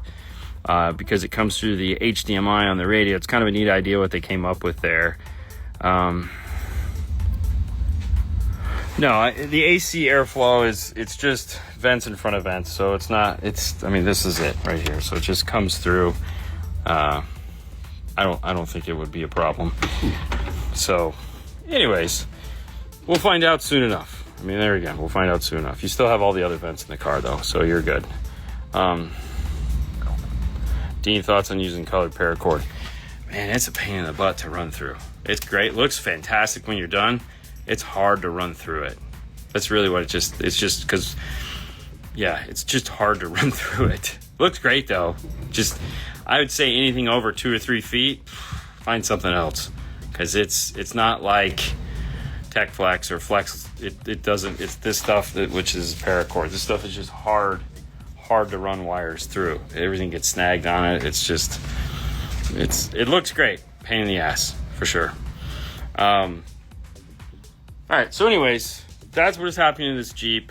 Amps, speakers, front stage upgrade. Oh, and then for a sub, we're doing a Rhino line downfired enclosure with an audio control space series subwoofer in it, because it has the grill, and hopefully it'll fit. That's the plan. We're not going to do the tailgate subwoofer in this, because when you have a two-door, this is all the space you have, and the tailgate brings it all, and then so you really have like no room once you've done that. And so if we do the down frame box, it sits right here, takes up this area, and so she still has physically more usable space. you can put groceries and stuff. So when discussing with her what she wanted to do, that made more sense. So that's the plan, is to just put the down front Rhino line box here, and that'll be nice. Keep everything nice and simple. So yeah, so this is what we're working on. I'm anxious to see what the 12-inch. This will be the first 12-inch. We're not filming it because I always like to just do the first one, just to kind of figure out the silliness of it. Because sometimes manufacturers will have really weird ideas on what they want you to do and how they want it done. So it's just easier to kind of work your way through it first and then go, all right, now we know what we need to do. This one was pretty straightforward, like as far as their instructions go. Some of it was forgetful, like they don't necessarily mention some things that they probably should in the instruction manual, but that's a whole nother thing. If you follow the instructions, you'll at least get to the point where it's in the car and working, which I guess is the best part. Whatever. Other things that are happening today, because today is Thursday. Oh, updates. Reminds me, you don't even know this yet, Fernando. So, Monday, what's going? Do you remember what's going on Monday? It's, on the live? No, what happened? Hold on. Sorry. Monday. What was that? I don't know. It's just something ran across the floor. Like a frog? Monday, Jeff Smith will be here in studio. True. Yes. Yes. So yes. we'll have Mr. Jeffrey Smith. Yep. Here talking about the 6.0 update to the Helix software. Helix software, yeah. So that'll be Monday. So for all you guys, all you Helix guys, they want to know about the new cool toys and features. Yeah. Monday, So that'll be Monday. 6:30. Yep. And then Wednesday, at 6. We're gonna have Mr. Matthew Palumbo. Audio control. Yes, that's right. Stinger. Again. Yeah, talking about all their new stuff that they got coming out. Yeah. So he was going to come Tuesday, but now he's coming Wednesday. And then on Saturday, there won't be a show. It won't be a show. Yeah, because I'll be gone. It won't be Friday. Yeah, that's next week though. I know. I just want to get people excited about Monday and Wednesday. Ah, no, it's super exciting. Because those are going to be good. Yeah. 2 guys in studio in the same week. That's right. It's a lot of work, but it's going to be pretty awesome. So pretty excited. So hopefully you guys look forward to that. Helix, audio control, former partners, no longer.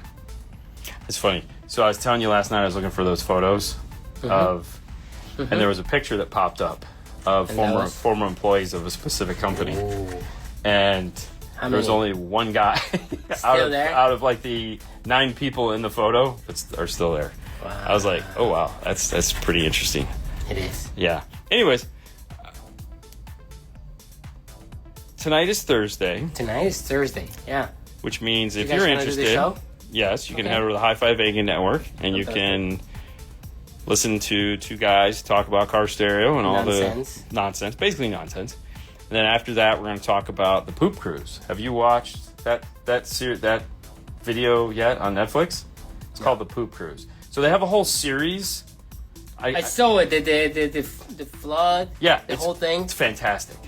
No, but what I'm saying is that series, like that's a series. The people that produce that show, it's fantastic. Okay. So it's worth a watch. But all the videos in that series are really well documented. They're really done well. Like they had another one on fashion, American something. I don't know. It was a brand. That was a good show too. But anyways, we'll be tonight talking about the Poop Cruise. It was perfect, you know. Sure. Poop lasagna.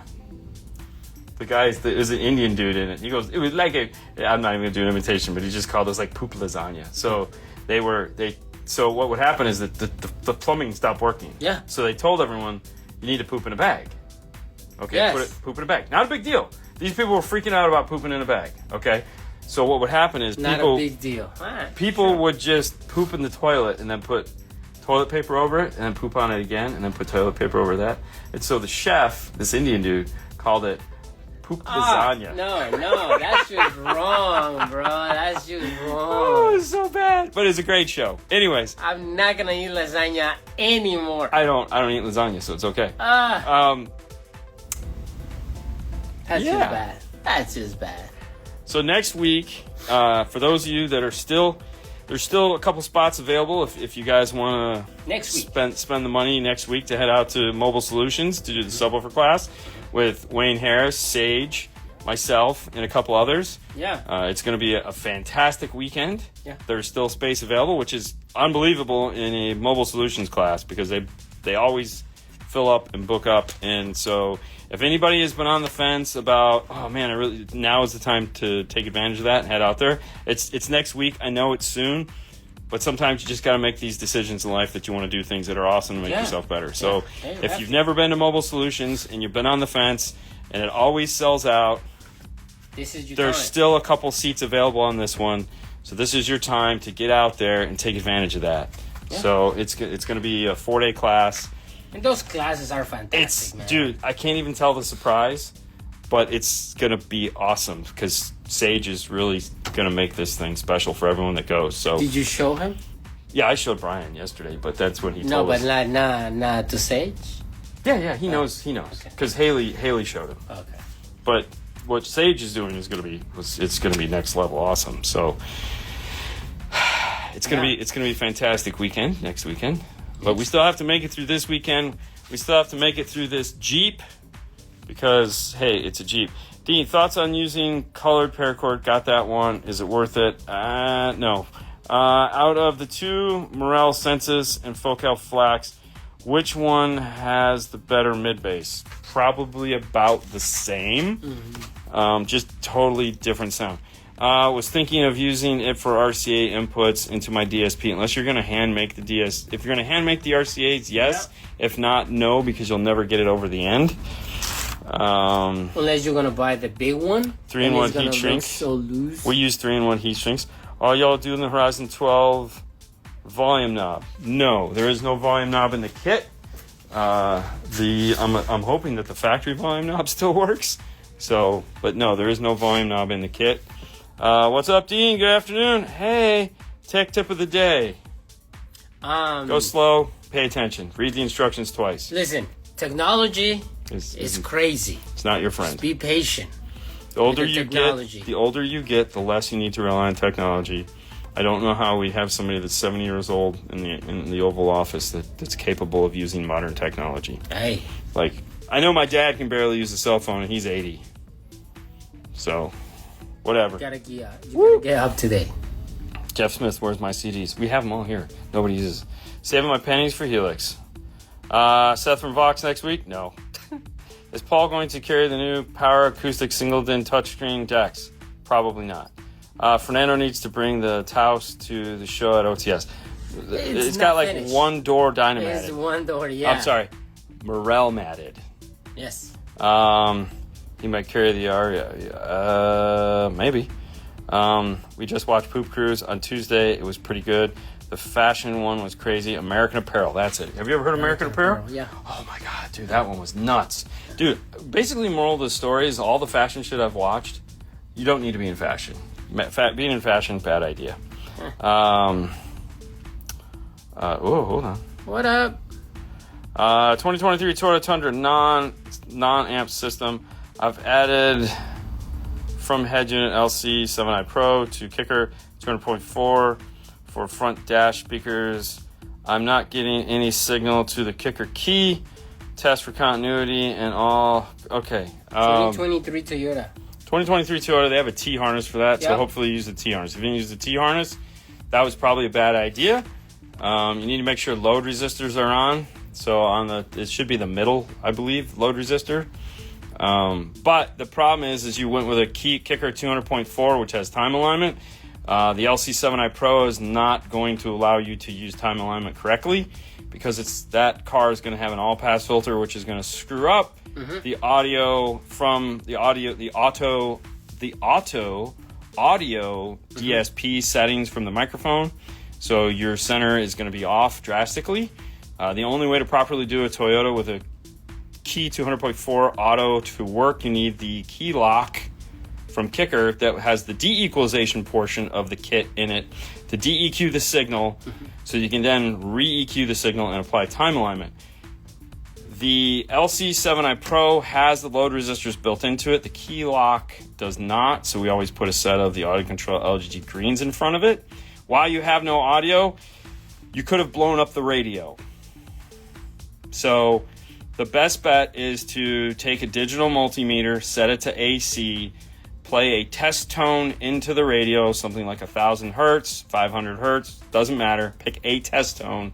Take your digital multimeter, put it on what you think are a pair of speaker wires, and see if you get voltage, AC voltage, into it as you turn the volume up and down.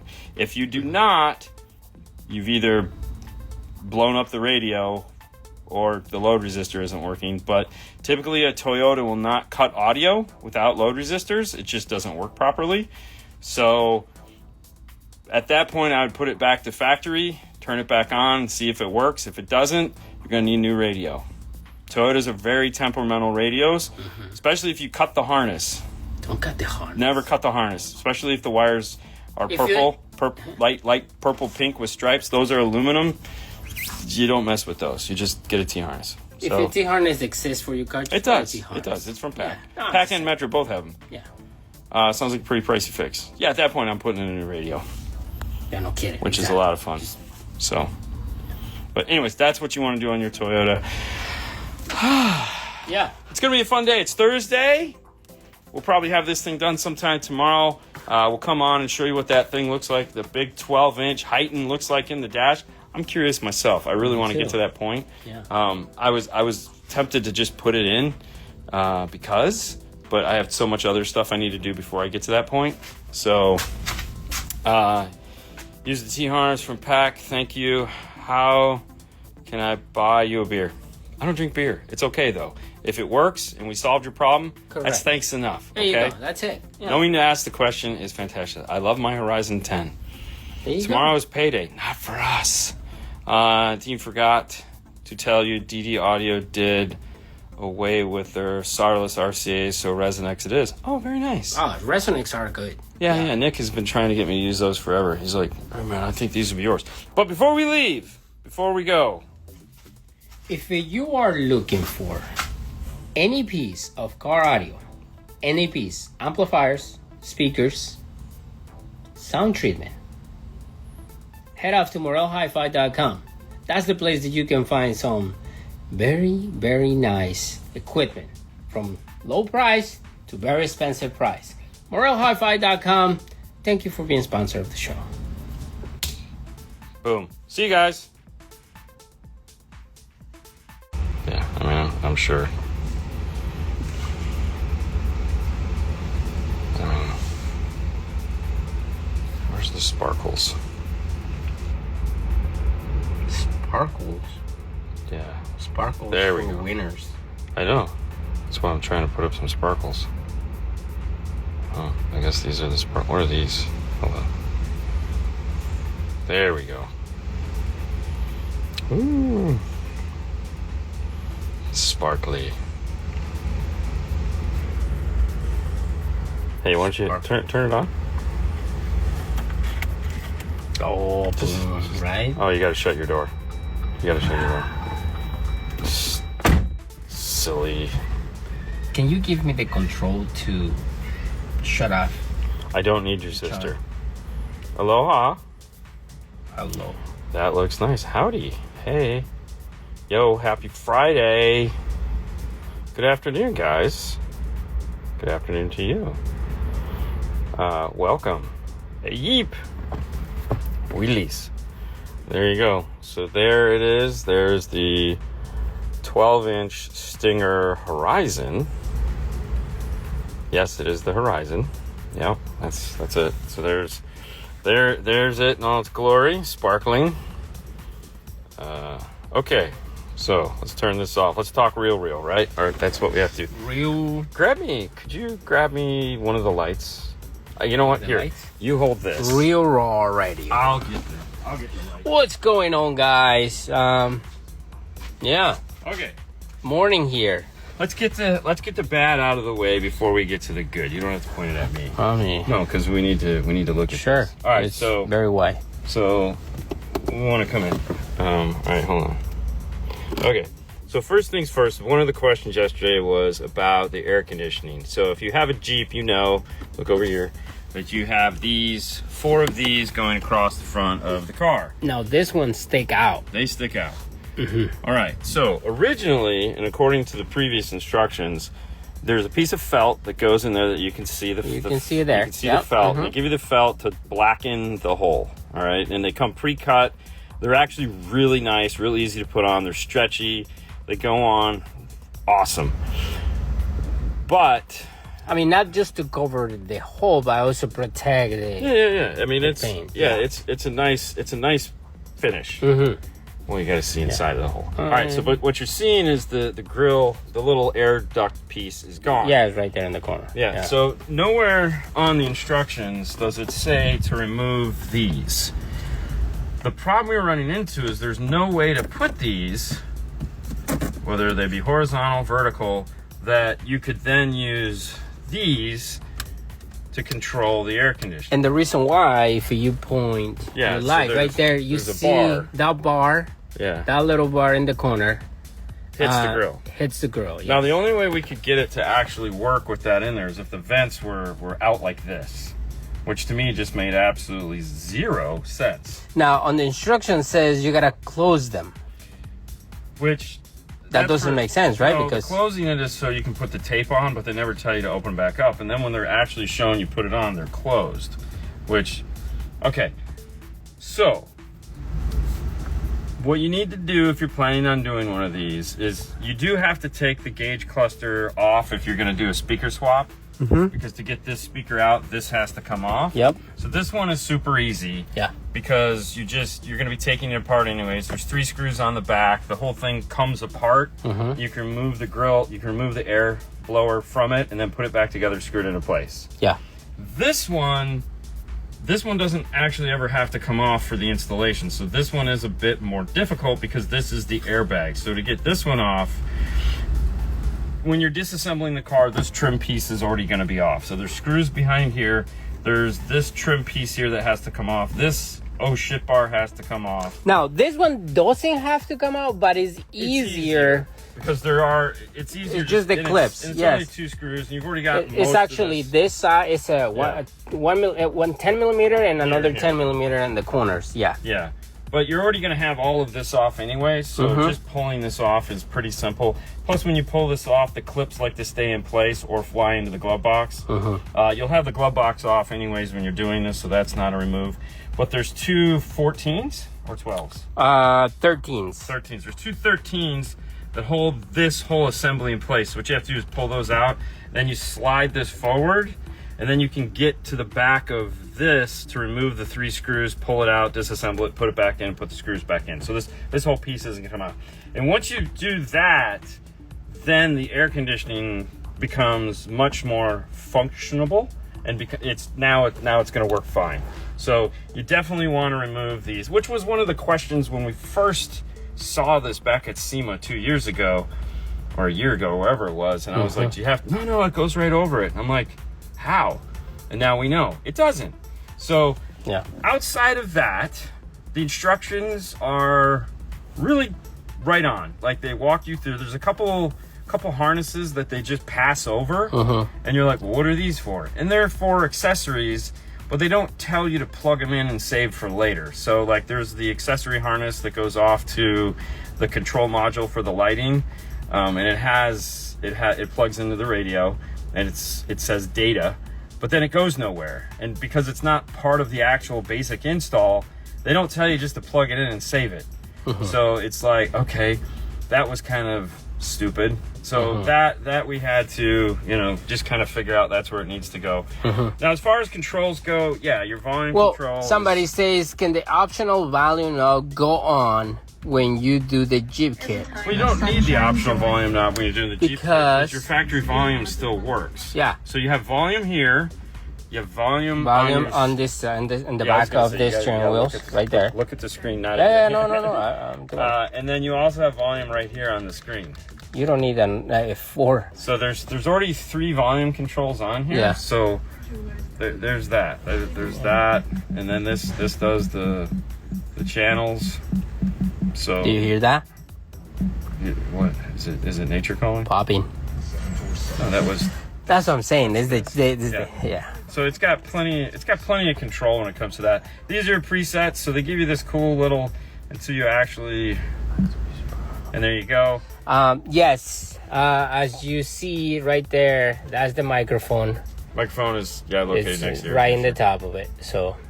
Yeah, it's actually so when you go to snap this in place, there's 6 clips and 2 screws, and there's 2 cables. There's the main USB-C cable that goes into a dedicated spot, and then there's the microphone that hangs off of it. And so those are the only 2 things you plug in with the screen itself.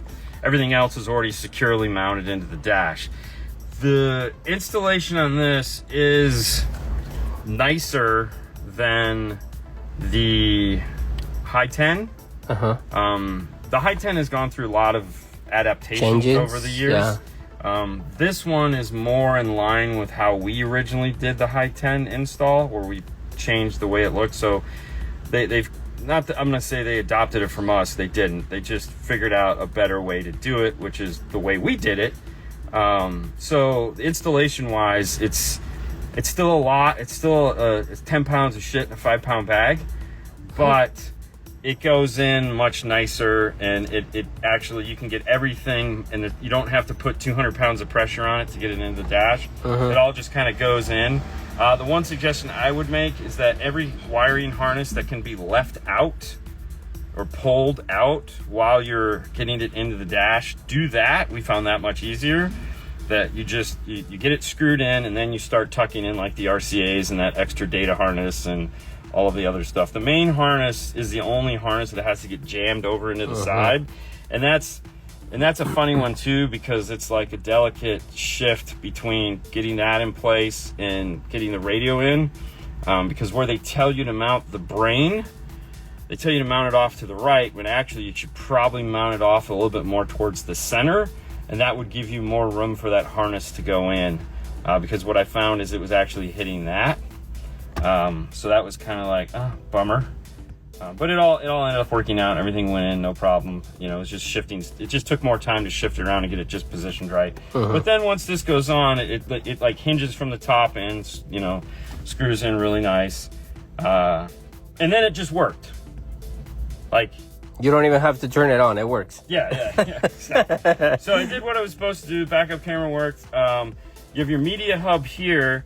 This is for charge and USB-C and stuff like that. Your aux still works if you need it. Nobody needs it.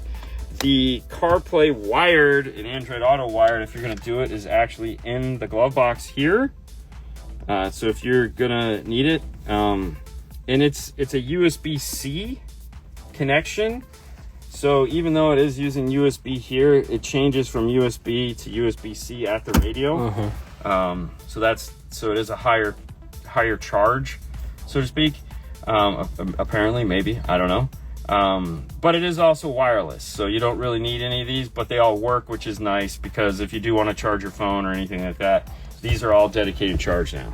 Yeah, I mean, how many charges do you need? You have a charge? Well, you need all the charges. And you have a now, the other thing that we talked about yesterday is she did the upgraded Metra panels. Yes. So that now we have a true 6.5-inch hole. So if you've ever seen a Jeep before, you know, you can't see the speaker. You can see the center of the dust cap because it's a 4-inch hole. So now we have a nice big 6-inch hole. She painted them red to match all the red stuff in her Jeep. And then they also make a companion grill, this guy up here, which this does nothing. This is merely just cosmetics, so they both match and give you, and they come silver, which is because there is like silver here and throughout the Jeep. I would say they make that type of grill because some of the speakers, the 3.5, this run a little bit older. This one is. I mean, you could probably, like, if you wanted to make a set of 3.5 components, you could probably do that, because you could easily mount the tweeter. Either way, whatever you want to do, this is just a matching set. These are fantastic. They make them for all the JLs and Gladiators. The new, all the way up to 2025, so they have the new 2025. So, you know, this is one of those things that everybody kind of skimps on, which is like the stupidest thing ever, because this will get you, you know, it's like, I want to put more sound in my car, but I don't want to put a grill on there so I can get more sound out of my car. it's the dumbest thing ever. So if you're not doing these, or if somebody says, oh, that's too much money, you're putting a big speaker behind it with no hole for it to breathe. You guys understand how dumb that is, right? So everyone should be buying these. They don't, but they should. I mean, like, this is the first time you've ever been able to see. This is like an old Jeep now. You can actually see the speaker. It's pretty incredible. Okay, so with that rib, let's move down here and see what we got. Moral of the story, don't buy a Fiat. I need a whole new system, so waiting on a quote and playing the lottery. Typical sales pitch, always. I do really like the split screen function. I think Stinger and Pioneer are the only ones. No. He likes it? Well, he doesn't like it. No, the new Kenwoods have it too. The new 1058s and the new direct replacements have the split screen. Go see a guy at Wind Supply of... Tell him Kevin sent you. Hey, Dean and Fernando, on Grand Cherokee 2019, which radio kit is better, Pack or Maestro? Maestro. Better. Thanks, definitely need to shop around. Good morning, fellas. What's up? I'm 1 year out of being an AFIS for 25 years. Go. Oh, yeah. Air conditioning all the way. You guys are silly. Hey, Dean and Fernando. Okay, answered that. Okay. All right, so we're up to date. Yeah. Anyways, so that is what is happening in this. So day 2, it's done. Power-wise, just so you guys know what this has for power, it has the equivalent to the Kenwood 802.5. It's the marine version of it. It makes it silver and it's conformal coated. It's underneath the driver's seat. Mm-hmm. Now, because this is a 2-door and it has lumbar controls for the seat somewhere, that did cause an issue for the Metra amp rack. We did have to remanufacture that, re-engineer it, I guess would be the appropriate term, to lower it down another inch. Because it has these valves that were underneath the seat that were getting in the way of the amplifier. So we lowered that down and rebent it, recut it, repainted it. So now it fits perfect. And you still have room to fit the floor mat in and all the other fun stuff. Just need to be an inch shorter. Okay, I'm fancy enough for the 1058 yet. Wish 1057 had it as a firmware upgrade. Yeah, it's never going to happen because it's a whole new chip. Mm-hmm. So it's the 1057 is an older chip. The 1058 is a newer chip. Hey, Christmas is coming. Don't worry. Yeah. Ask for that. Yeah, that's what it is. I mean, that's one of those odd features that a 1058 has over a 1057 that it's like, oh, okay, so there's always the little tiny features that you don't think about because everybody just wants the big. What are the big features? It's like toss link and pitch and roll. But not just that. Yeah. So if we go into this, also, for those of you guys that are looking at this, it has the whole vehicle page where you get vehicle information.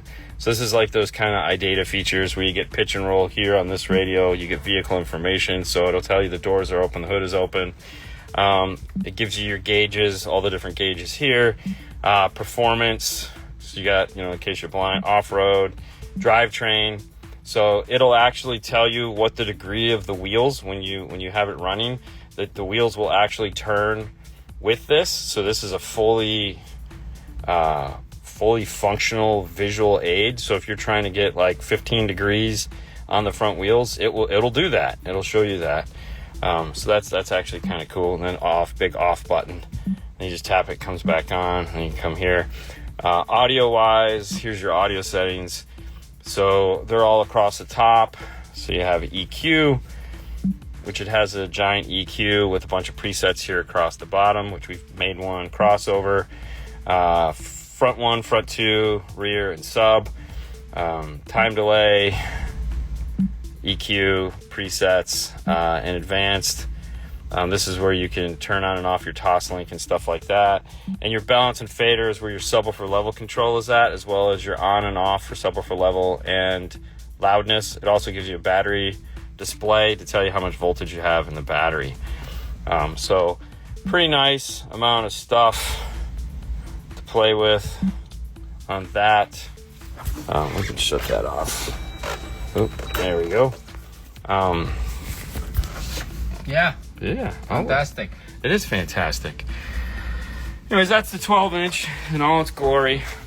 We're going to get this thing out of here and on to whatever else we have going on today, which I have no idea. This is creepy.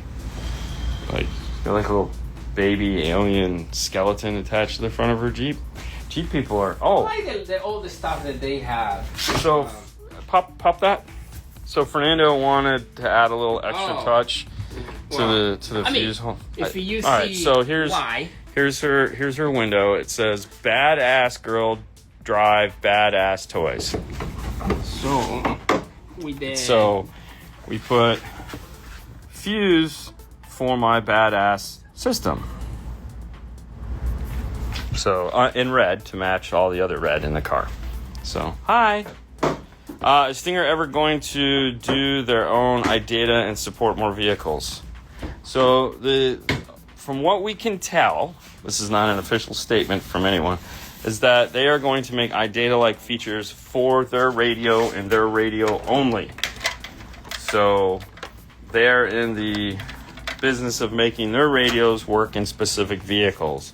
So I don't think you'll see anytime soon them doing that for other people, like Pioneer, Kenwood, Sony, and stuff like that.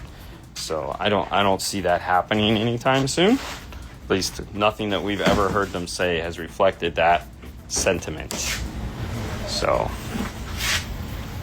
unless it's their radio, you're on your own. But it would be nice if they would do that with more kits for their radio. That would be nice. But Chryslers are easy. Believe it or not, that's one of the things that all the engineers say is that the data pack for the Chryslers are pretty simple. Which I'm not an engineer, so for me that's like saying building a bridge is simple. I don't know how to build a bridge. So That's it. Free hugs by a... That's By creepy. an alien? Well, it looks like a scorpion. It's an alien. It could be whatever. Either way. Don't forget, Monday, Jeff Smith. Wednesday is going to be Matthew Palumbo, audio control. Still no progress on the Merle bookshelf speaker builds. You know, it's funny. No. And I've been thinking a lot about them because I really want to get them done. They're still sitting here. Vacation, of course, didn't help. We have the pods for the 4-inch, so these are going to go into this right here. They go into this, and then there'll be another flange that mounts it into place. I need like a good 2.5 hours to just kind of spend on those and nothing else. But lately, that hasn't been the case because we've just had all this other crap to do. So, or we were gone. But yeah. So hopefully soon. I wanted them done before we went on vacation, so I missed that deadline. So hopefully, and I can't say I want them done before I leave for for Mobile Solutions, because Fernando would be like, "You're on drugs," and I'd be like, "Yeah, you're probably right."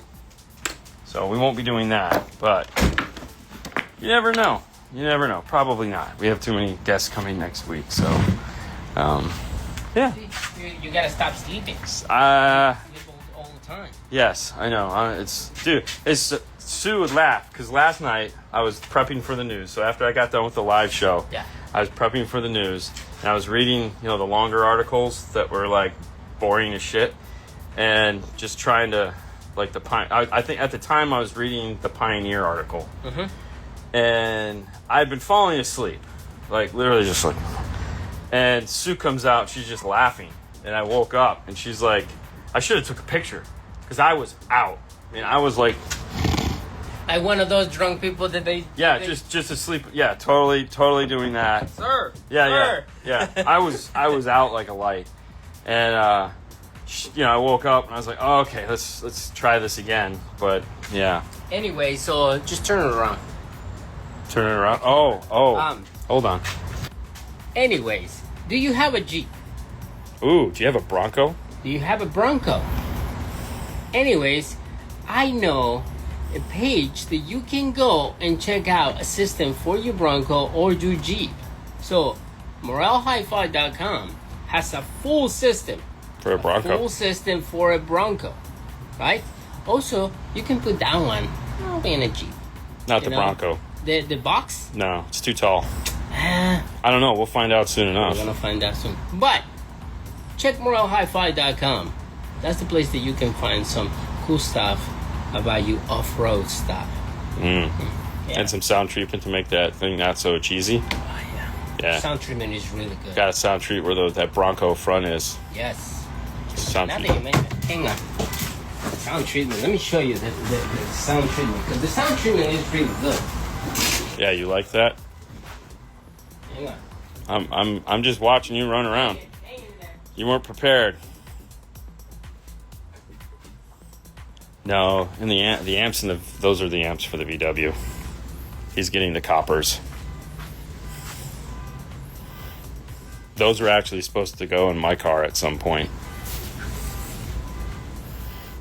That never happened. This Yeah? one is fantastic. AccuDemp. That's how you pronounce it? Yeah, sure. Yeah. Oh, good enough. AccuDemp. Matt 22. 221.10. Anyways, this one is nice. Is that what you're I like using? it. That's what I use for the inside of the door. Oh, on the skin itself? Yes. Nice. And then the red one on the outside. And we still have to do the foam, but fantastic. Go get yourself a box, MorelHiFi.com, or just buy a subwoofer. That's it.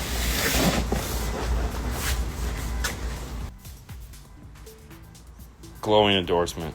There you go. Okay. You guys have a great rest of your day. Enjoy your Friday. Be safe. We'll see you guys tomorrow night at 6:30, or maybe tomorrow here. You never know. You never know. It's Friday. It's lunchtime. Go be merry. Go have lunch. Don't go back to work. It's lunchtime.